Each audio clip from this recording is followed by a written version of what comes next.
Editor గారు. నమస్కారం. ఎవరమ్మా? ఈ వారం మన ఆంధ్రవిన ముఖ చిత్రం అద్భుతం. కొత్త సీరియల్ చెత్తబతుకులు నా హృదయాన్ని ఆకట్టుకుంది. ఆంధ్రవిన మా ఇంటికి రాగానే నే ముందు చదవాలంటూ మా వారు నేను పోట్లాడుకుంటాం. డయానోరా టీవీ ప్రకటన మీ పత్రిక హైలైట్. నీ పేరేమిటమ్మా? వాగ్దేవ్ అండి. 2 ఏళ్ల క్రితం నా 2 ఉత్తరాలు మీ పత్రికలో పడ్డాయి, గుర్తులేదు? గుర్తుంది. లేకే కేవలం ఆ ఉత్తరాల వల్లే మా పత్రిక సర్క్యులేషన్ 10,000 పడిపోయింది. నువ్వేనా తల్లి? ఏం కావాలి? ఇదిగోండి. ఏమిటది?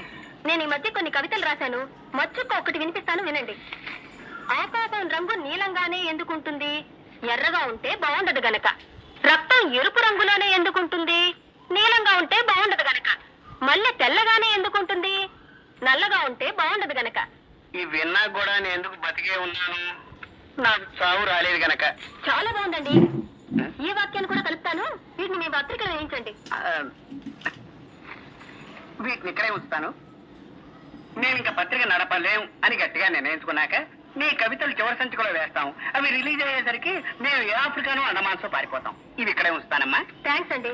పోతే ఎవరు పోతేనమ్మా? నేనా? ఇది కాస్త తినండి. పోవడానికేనమ్మా? నేనే స్వయంగా తయారు చేసిన స్వీట్ అండి.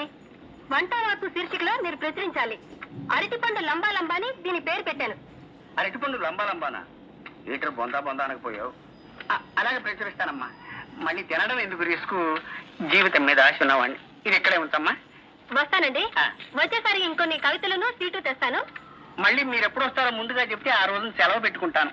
అబ్బే, సెలవు పెట్టి మరీ వినాల్సిన అవసరం లేదండి. ఆఫీసులోనే విందురు గాని. వస్తానండి. ఏమిటమ్మా?